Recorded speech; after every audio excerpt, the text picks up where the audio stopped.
Hello dear students learner, welcome to civil centric. और आज हम लोग अपने लेक्चर में लास्ट लेक्चर में जो हम लोगों ने पढ़ा था वो नॉन न्यूटोनियन फ्लूइड के लिए जस्ट डिफिनेशन देखा था कि नॉन न्यूटोनियन फ्लूइड किसको कहेंगे।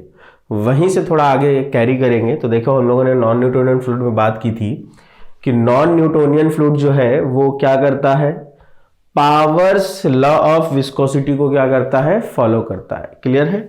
तो ये जो है आपको पावर्स लॉ ऑफ विस्कोसिटी को फॉलो करता है। और यहां पर पावर्स लॉ हमने लिखा था, देखिए। तो पावर्स लॉ में हम लोगों ने बात की थी कि ये होता है पावर्स लॉ जिसमें टाउ वाई क्या है, यील्ड शियर स्ट्रेस है, के जो है वो क्या है, कंसिस्टेंसी इंडेक्स है, एन जो है ये क्या है, फ्लो बिहेवियर इंडेक्स है। क्लियर है? ठीक है। अब इसी को देखते हुए हम लोगों ने बोला था कि ये नॉन लीनियर रिलेशनशिप शो करेगा किसके बीच में, shear stress and shear strain rate के बीच में। ठीक है, इसी के आगे हम लोग चलते हैं। तो देखिए, पावर्स लॉ को ही हम लोग एक और तरीके से लिख सकते हैं, तो उस पर भी हम लोग बात करेंगे कि पावर्स लॉ को और कैसे मेंशन किया जा सकता है। तो देखिए, पावर्स लॉ हम लोगों ने लिखा था कि shear stress is equal to K du by dy to the power n plus yield shear stress. तो हम लोग ऐसा करते हैं कि इसी को लिखने के लिए हम लोग इस तरीके से लिख दें। देखिए, टाउ एस बराबर is equal to K D U by D Y to the power n minus 1 लिख दूं, और इसी के बगल में हम लोग D U by D Y multiply कर दें प्लस टाउ वाई लिख दें। तो देखिए, कोई फर्क नहीं पड़ना है। क्लियर है? अब आप देखो, अगर इसी को हम लोग ऐसे लिखते हैं तो यहां पर हम लोग ऐसा करते हैं कि k into D U by D Y to the power n minus 1 को हम लोग अज्यूम कर लेते हैं कि ये एक स्पेशल टर्म से इसको रिप्लेस कर लेते हैं और इसको हम क्या कह देते हैं, ईटा एपरेंट। ठीक है, हम लोग अज्यूम कर लेते हैं कि इसको हम रिप्लेस कर देंगे ईटा एपरेंट से। ठीक है, इसको क्या पढ़ेंगे, this is called apparent velocity viscosity, और इसी को हम लोग क्या पढ़ेंगे, एपरेंट विस्कोसिटी विस्कोसिटी। ठीक है, तो अगर हम इससे रिप्लेस कर देते हैं तो देखिए आपका इक्वेशन क्या बनेगा, आपका इक्वेशन बनेगा shear stress is equal to apparent viscosity into D U by D Y plus yield shear stress. तो देखिए, पावर्स लॉ को हम लोग इस तरीके से भी लिख सकते हैं। ऐसा क्यों किया मैंने, ऐसा इसलिए किया है क्योंकि हम चाहते हैं कि पावर्स लॉ भी बिल्कुल उसी तरीके से लिखा जाए जिस तरीके से हम लोगों ने न्यूटन्स लॉ ऑफ विस्कोसिटी लिखा है, उसको भी लाइन के इक्वेशन पे लिखा है। हमने कोशिश किया इसको भी इस तरीके से लिख दिया जाए कि ये लाइन का इक्वेशन बन जाए। क्लियर है? तो हम लोगों ने बेसिकली इसको लाइन के इक्वेशन की तरह लिखने की कोशिश की है, जहां पर ईटा एपरेंट जो शब्द है इसका मतलब है कि हम लोग किसकी बात कर रहे हैं, एपरेंट विस्कोसिटी की। इसको एपरेंट विस्कोसिटी इसलिए कहा जा रहा है क्योंकि ये जो टर्म है बिल्कुल विस्कोसिटी जैसे वहां पर न्यूटन्स लॉ में होता था, यहां पर भी विस्कोसिटी की जगह पर बिल्कुल आया है, इसलिए इसको एपरेंट विस्कोसिटी कह रहे हैं। तो पावर्स लॉ को हम लोग इस तरीके से भी लिख सकते हैं। ये इसलिए बताया क्योंकि जब अभी हम लोग आगे पढ़ेंगे तो कंपैरिजन करेंगे, और कंपैरिजन में हम लोग दोनों को रिलेट करेंगे, तो ये भी हमने वैसे ही लिख दिया जैसे हम न्यूटन्स लॉ लिख रहे थे। क्लियर है? तो आप कह सकते हो कि सर पावर्स लॉ को हम लोग इस तरीके से भी लिख सकते हैं। क्लियर है? ठीक है, अब चलिए, अब actual classification of the fluid पर हम लोग आते हैं, जो कि एक्चुअल क्लासिफिकेशन ऑफ फ्लूइड क्या है, वो है मेरा नॉन न्यूटोनियन फ्लूइड का क्लासिफिकेशन। ठीक है, तो नॉन न्यूटोनियन फ्लूइड को हम लोग कैसे क्लासिफाई करेंगे, उसका तरीका क्या है बेसिकली, कि जैसे देखिए, सपोज दैट हमने यहां पे लिख दिया कि हम क्लासिफाई करना चाहते हैं किसको, नॉन न्यूटोनियन फ्लूइड को। ठीक है, तो हमने बताया ना कि एक्चुअली जो क्लासिफिकेशन होता है वो नॉन न्यूटोनियन का ही होता है। तो नॉन न्यूटोनियन फ्लूइड को दो टाइप के फ्लूइड में डिवाइड किया गया है। एक कहलाया है आपका टाइम इंडिपेंडेंट फ्लूइड, वो फ्लूइड जिनकी विस्कोसिटी टाइम के साथ चेंज नहीं करती हैं उनको कहा गया टाइम इंडिपेंडेंट फ्लूइड, और वो फ्लूइड जिनकी विस्कोसिटी टाइम पर डिपेंड करती थी उनको कहा गया टाइम डिपेंडेंट फ्लूइड। ठीक है, तो दो तरीके से क्लासिफाई किया ब्रीफली। पहले एक को कहा टाइम डिपेंडेंट फ्लूइड, एक को कहा हमने टाइम इंडिपेंडेंट फ्लूइड। ठीक है, टाइम इंडिपेंडेंट का मतलब है यहां पर हम लोग वो फ्लूइड रखेंगे जिनकी विस्कोसिटी टाइम के साथ चेंज नहीं करेंगी, वो सारी फ्लूइड किस में आएंगी, वो आ जाएंगी टाइम इंडिपेंडेंट फ्लूइड्स में। ठीक है, दूसरा हमने रखा कि वो फ्लूइड जिनकी विस्कोसिटी टाइम पर डिपेंड करेंगी उसको हम लोगों ने कहा रखा, उसको हम लोगों ने रखा टाइम डिपेंडेंट फ्लूइड में। क्लियर है। दूसरी चीज, टाइम इंडिपेंडेंट फ्लूइड के साथ साथ यहां पर अभी जो हम क्लासिफिकेशन कर रहे हैं वो उन फ्लूइड्स की कर रहे हैं जिनको shear stress, yield shear stress की कोई जरूरत नहीं होती है। ठीक है, दैट इज कि अगर टाइम इंडिपेंडेंट फ्लूइड में हम क्लासिफाई कर रहे हैं तो बेसिकली टाइम इंडिपेंडेंट फ्लूइड में आपका जो है ब्रीफली दो कैटेगरी आता है, और दोनों को ही उस कैटेगरी में रखते हैं जिसमें आपको यील्ड शियर स्ट्रेस की जरूरत नहीं पड़ती है। यील्ड शियर स्ट्रेस का क्या है?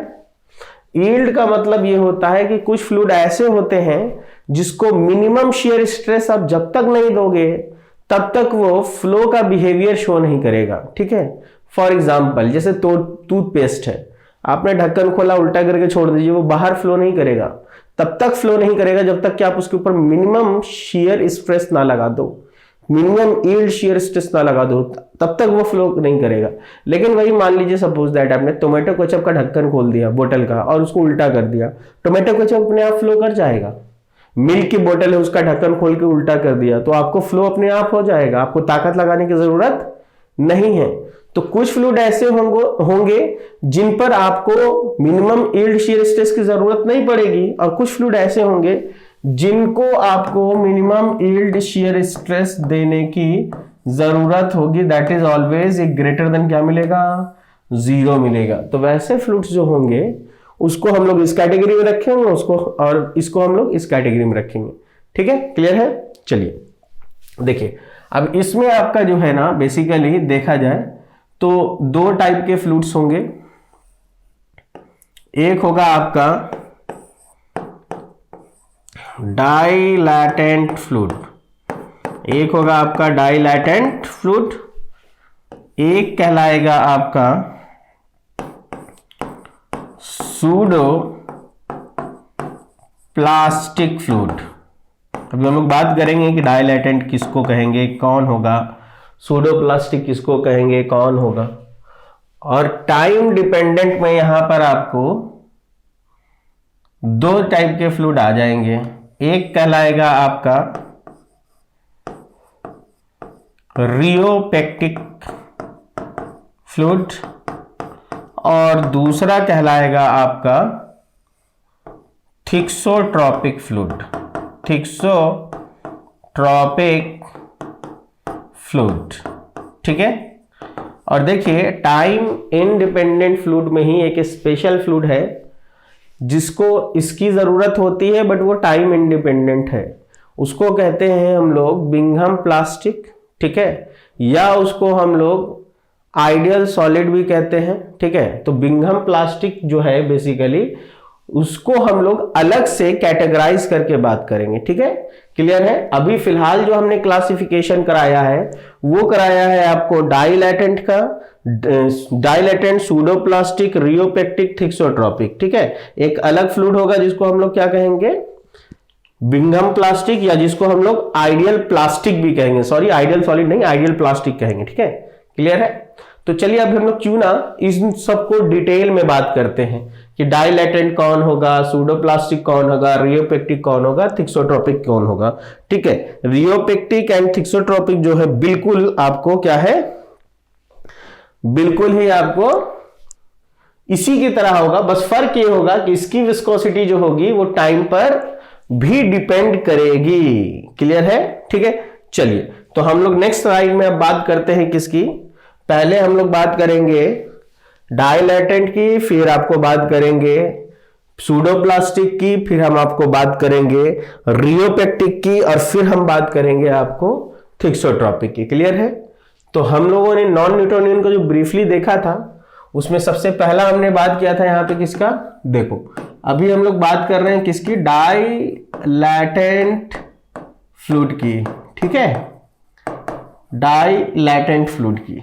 अब देखिए अभी हम लोगों ने क्या बोला है कि ये वो फ्लूइड है जिसकी विस्कोसिटी टाइम इंडिपेंडेंट होगी, ये तो पहले ही हम लोग बात कर चुके। दूसरी चीज ये वो फ्लूइड है जिसके पास यील्ड शियर स्ट्रेस की वैल्यू क्या होगी, 0। तो आप चाहो तो पहला पॉइंट यही लिख सकते हो कि ये टाइम इंडिपेंडेंट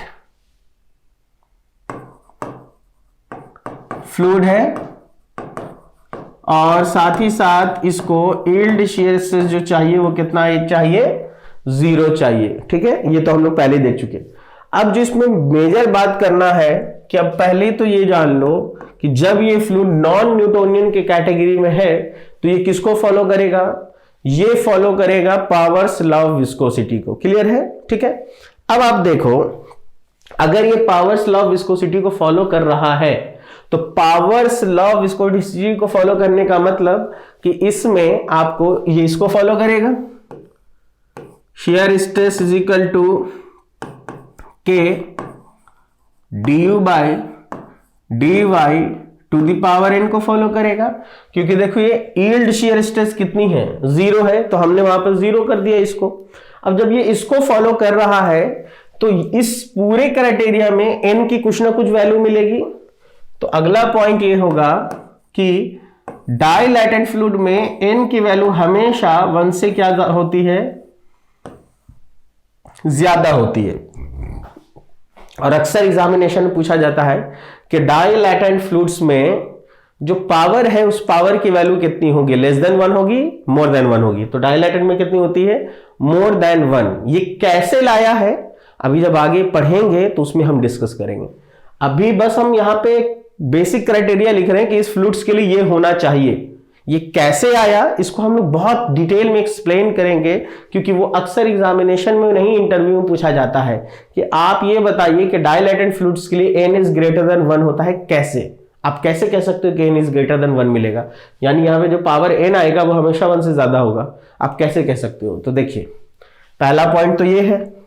दूसरा पॉइंट ये है कि देखिए डाइलेटेंट फ्लूइड्स में हम लोग हमेशा वैसे फ्लूइड्स को रखते हैं जिनमें शियर बढ़ाने पर आपको विस्कोसिटी क्या हो जाती है, बढ़ जाती है। दैट इज कि आपको du बाई dy इंक्रीज कीजिएगा आप, तो ऐसे फ्लूइड्स में विस्कोसिटी जो होती है वो भी क्या होती है, इंक्रीज हो जाती है। ठीक है, मतलब क्या है, देखिए हम आपको 2-3 एग्जाम्पल देके समझाते हैं। ठीक है, इसको बहुत अच्छे तरीके से समझिएगा। मान लीजिए सपोज दैट, अभी मान लो हम आपको एक एग्जांपल दे देते हैं टोमेटो केचप का। आपके पास एक टोमेटो केचप की बोतल है, सपोज दैट आपके पास एक टोमेटो केचप की क्या है, बोतल है। ये है आपका टोमेटो केचप की बोतल। देखिए आपने क्या किया, उसका लीड ओपन किया, ढक्कन ओपन किया और उसको ऐसे करके छोड़ दिया। इसमें से टोमेटो केचप अपने आप फ्लो करेगा कि नहीं करेगा, तो आप कहोगे हाँ सर बिल्कुल करेगा। ठीक है, अब वो फ्लो कर रहा है अपना, आपने क्या किया कि उस बोतल पे इस तरीके से फोर्स लगाना शुरू किया। तो जब आप ऐसे फोर्स लगाओगे क्या, तो आपका फोर्स का एक कंपोनेंट जो है वो इस बोतल के क्या होगा, टेंजेंशियल होगा। या हम लोग ऐसे फोर्स लगाते हैं, ये टेंजेंशियल फोर्स लगा रहे हैं, दैट इज कहीं ना कहीं हम इस बोतल पे क्या कर रहे हैं, इस बोतल पे हम शियर बढ़ा रहे हैं। अब आप ध्यान से देखो, अगर आपने पावर्स लॉ ऑफ विस्कोसिटी को ध्यान से देखा है तो इसी पावर्स लॉ ऑफ विस्कोसिटी को हम कैसे लिख सकते थे, इसी पावर्स लॉ ऑफ विस्कोसिटी को हम देखिए ध्यान से, हम ऐसे भी तो लिख सकते हैं, shear stress is equal to eta apparent into du by dy भी तो लिख सकते हैं। ठीक है, क्लियर है। तो इसका मतलब क्या है कि आपने जब उस बोतल पर शियर लगाया था, ध्यान से देखिएगा, तो ये चीज आप बढ़ा रहे थे, और ये जब बढ़ा रहे थे तो आपको उसमें फ्लो क्या हो रहा था, टोमेटो केचप की बोतल में जो टोमेटो केचप था उसका फ्लो इंक्रीज कर रहा था कि डिक्रीज कर रहा था। तो आप कहेंगे कि सर फ्लो इंक्रीज कर रहा था, मतलब du बाई dy क्या हो रहा था, बढ़ रहा था। ठीक है, तो जब du बाई dy बढ़ रहा था, फ्लो इंक्रीज कर रहा था, ठीक है, क्योंकि tau s is directly proportional to du by dy है, हम सीधे सीधे ये कह रहे हैं कि सर du बाई dy के डायरेक्टली प्रोपोर्शनल है टाउ, तो आपने ये बढ़ाया तो ये भी बढ़ गया। ठीक है, और हमने देखा कि भाई टोमेटो केचप जो पहले फ्लो कर रहा था उससे अब तेजी में फ्लो कर रहा है। ये बताइए फ्लो इजी हुआ कि डिफिकल्ट हुआ, यानी कि टोमेटो केचप जो है उसकी विस्कोसिटी पर क्या असर पड़ा। तो आप कहोगे कि इसका मतलब है कि सर टोमेटो केचप में जो विस्कोसिटी पहले मौजूद थी अब उससे कम हो गई है, तभी तो फ्लो बढ़ गया। मतलब ये पता चला कि एक ऐसा फ्लूइड जिसमें आपने du बाई dy को इंक्रीज कराया उसकी विस्कोसिटी क्या हो गई, घट गई।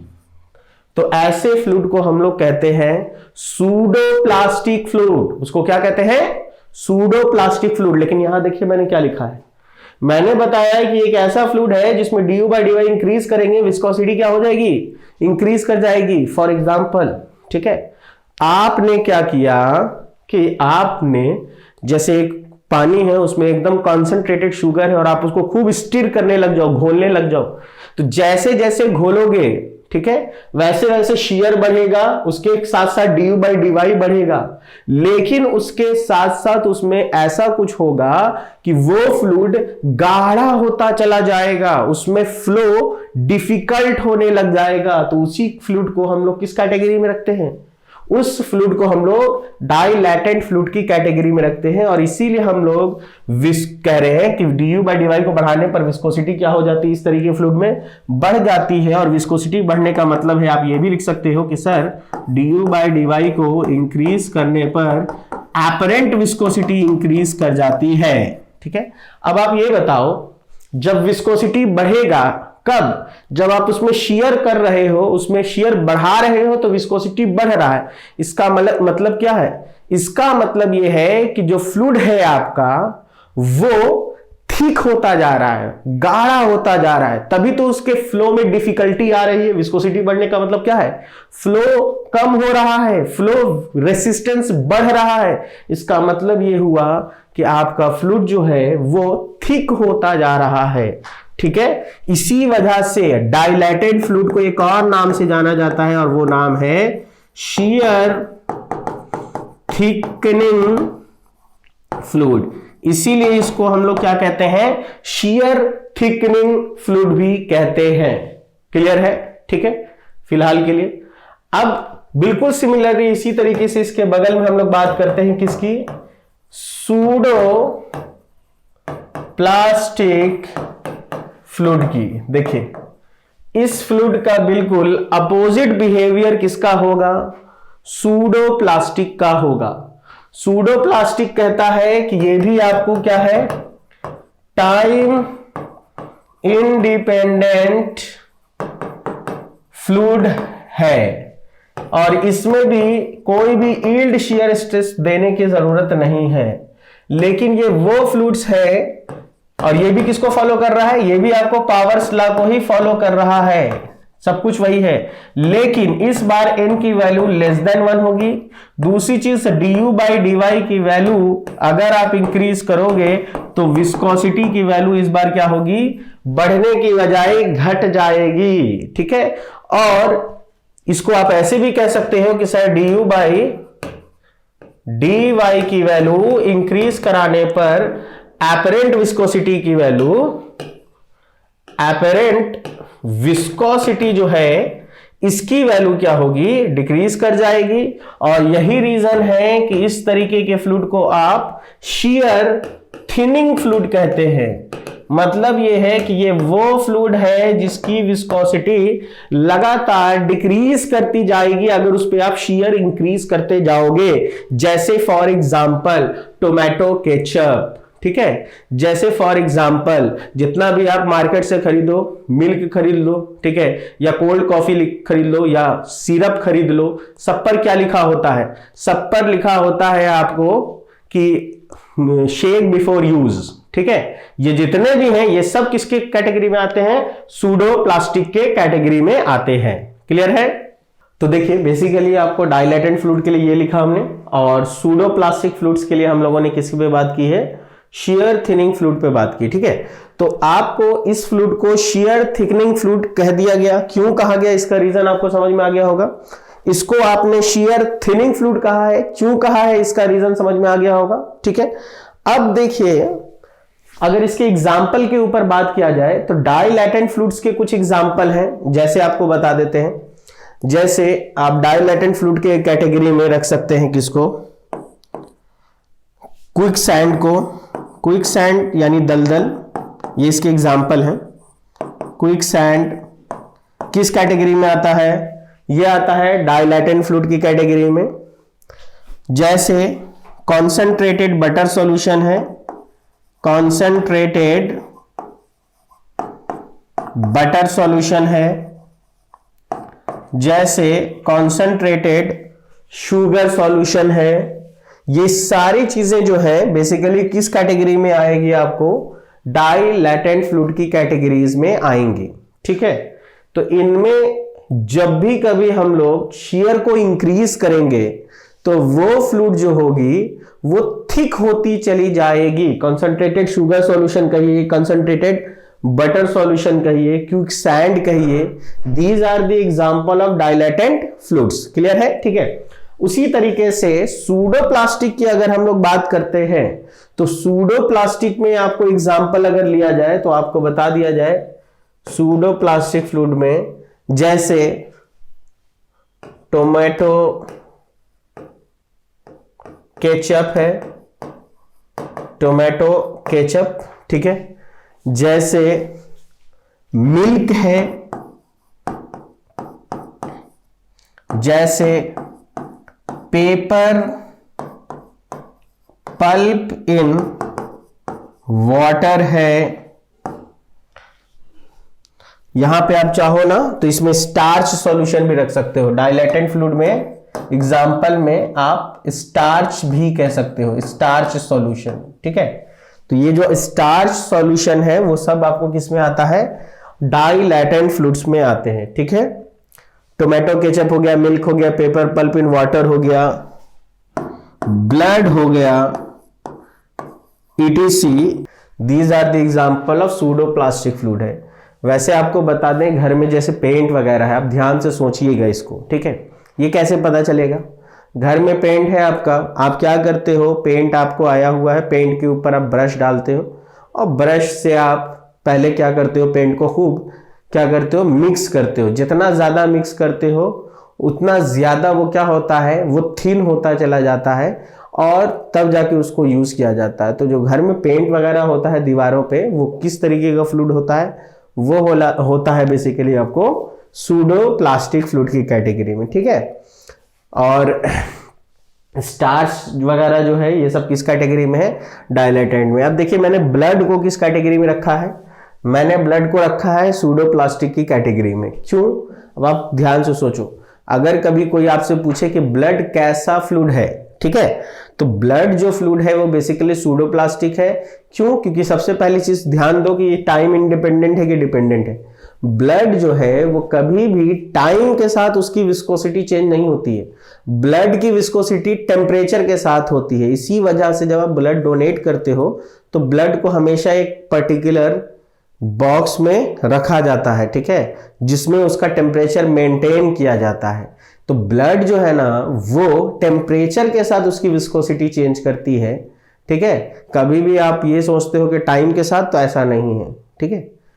टोमेटो केचप हो, मिल्क हो, ब्लड हो, या फिर आप नेल पॉलिश हो, हर वो चीज़ जिसको आप यूज़ करने से पहले बहुत ज़्यादा शेक कर रहे हो ताकि वो बहुत अच्छे से क्या हो जाए, मिक्स हो जाए, ठीक है, उस थिन हो जाए, तो वो सारे फ्लूइड किस कैटेगरी में आ जाएंगे, वो सब आ जाएंगे सूडो प्लास्टिक की कैटेगरी में, ठीक है। तो ब्लड में आप ध्यान से देखो, जब कभी ब्लड आप टेस्ट कराने जाते हो, मान लीजिए वो नीडल वाला, तो वो क्या करता है, फिंगर में एक छोटा सा नीडल लगाता है, ठीक है, क्लियर है।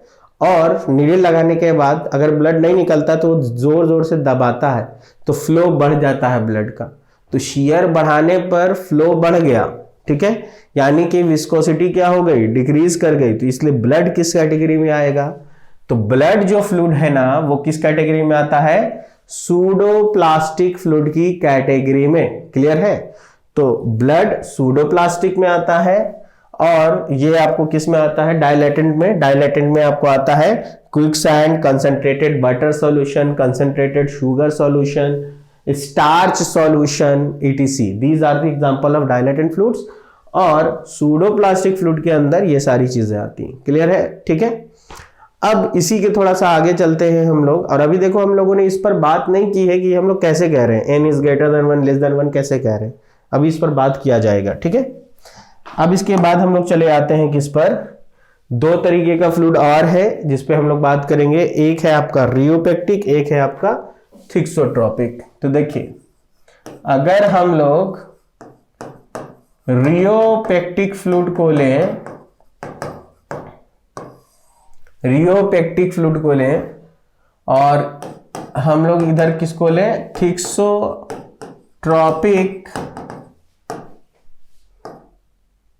Thixotropic, just a minute, thixotropic fluid लिख देते हैं इधर।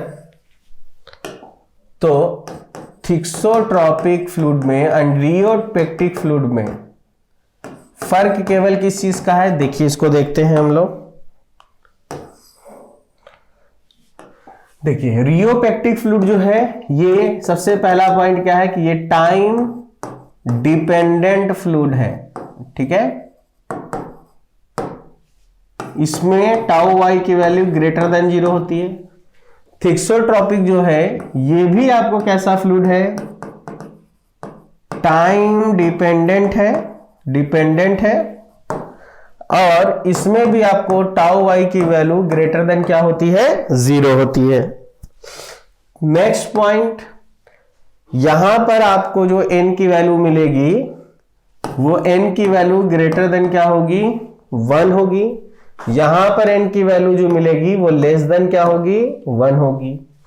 यहां जो आपको विस्कोसिटी है वो टाइम के साथ इंक्रीज होती चली जाती है, ठीक है। यहां पर एक ऐसे फ्लूइड्स होंगे जिनमें अगर आप टाइम इंक्रीज करोगे तो टाइम के साथ उसकी विस्कोसिटी की वैल्यू क्या होती जाती है, इंक्रीज होती जाती है। या ये कहो कि टाइम के साथ अपरेंट विस्कोसिटी की वैल्यू क्या होती चली जाती है, इंक्रीज होती चली जाती है, क्लियर है। जबकि थिक्सोट्रोपिक फ्लूइड में टाइम के साथ विस्कोसिटी की वैल्यू क्या होती चली जाती है, डिक्रीज करती चली जाती है, या टाइम के साथ अपरेंट विस्कोसिटी जो है इसकी वैल्यू क्या होती चली जाती है, डिक्रीज करती चली जाती है, ठीक है, क्लियर है। चूंकि आप देख रहे होंगे तो आपको दिख रहा होगा कि सर यहां पर भी वही चीज है, बिल्कुल वैसा ही है जैसा डाइलेटेंट में था, और यहां पर भी बिल्कुल कैसा है, बिल्कुल वैसा ही है जैसा आपको किसमें था, सूडो प्लास्टिक में था। तो इसी वजह से रियोपेक्टिक फ्लूइड को टाइम डिपेंडेंट डाइलेटेंट फ्लूइड भी कहते हैं, डाइलेटेंट फ्लूइड भी कहते हैं, और इसको टाइम डिपेंडेंट सूडो प्लास्टिक भी कहते हैं। थिक्सोट्रोपिक का जो एग्जाम्पल है वो है आपको प्रिंटर इंक। अब देखिए सुनिए, ये जो प्रिंटर इंक है यूपीएससी में पूछा गया था कि इसको किस कैटेगरी में रखा जाता है, और यूपीएससी इसको थिक्सोट्रॉपिक फ्लूइड के कैटेगरी में रखता है प्रिंटर इंक को। ठीक है, जैसे जैसे टाइम इंक्रीज करता है इसकी विस्कोसिटी क्या होती है, डिक्रीज करती जाती है, और इसी टाइप के फ्लूइड में आपको du/dy जो है इसको आप इंक्रीज करते हो तो आपको उसकी विस्कोसिटी भी क्या होती चली जाती है, डिक्रीज करती जाती है। इसीलिए समय के साथ प्रिंटर इंक अगर काम करना बंद कर देता है तो आप उसको निकालते हो और उसको शेक करके हिला डुला के फिर उसके बाद डाल देते हो। ठीक है, तो यहां भी आप लिख लो इस पॉइंट को कि du/dy इसमें क्या होगा, इंक्रीज करने पर विस्कोसिटी क्या हो जाएगी, इंक्रीज कर जाएगी। तो इसी वजह से इसको टाइम डिपेंडेंट डाइलेटेंट फ्लूइड कहेंगे और इसको आप टाइम डिपेंडेंट सूडोप्लास्टिक कहेंगे। अगर इसके लिए एग्जांपल लिखा जाए रियोपेक्टिक के लिए तो बेंटोनाइट सॉल्यूशन इसका एग्जांपल है। ठीक है, जिप्सम पेस्ट सीमेंट बालू वाला जो पेस्ट है उसकी विस्कोसिटी देखिएगा आप टाइम के साथ क्या होती चली जाती है, बढ़ती चली जाती है। ठीक है, और जितना उसमें शेयर करते हैं उतना ज्यादा उसकी विस्कोसिटी क्या होती चली जाती है, इंक्रीज होती चली जाती है। उसको हम लोग किस में रखते हैं, रियोपेक्टिक में रखते हैं। ठीक है, जबकि थिक्सोट्रॉपिक में अगर आप देखिएगा तो थिक्सोट्रॉपिक का जो एग्जाम्पल है आपको वो है आपका प्रिंटर इंक, सबसे ज्यादा जो आपसे कहा जाता है। ठीक है, तो बेसिकली रियोपेक्टिक एंड थिक्सोट्रॉपिक बिल्कुल किसकी तरह है, सूडोप्लास्टिक एंड किसकी तरह है, डाइलेटेंट की तरह ही है। बस फर्क इतना है कि इनमें टाइम के साथ भी विस्कोसिटी का रिलेशन आता है। ठीक है, क्लियर है।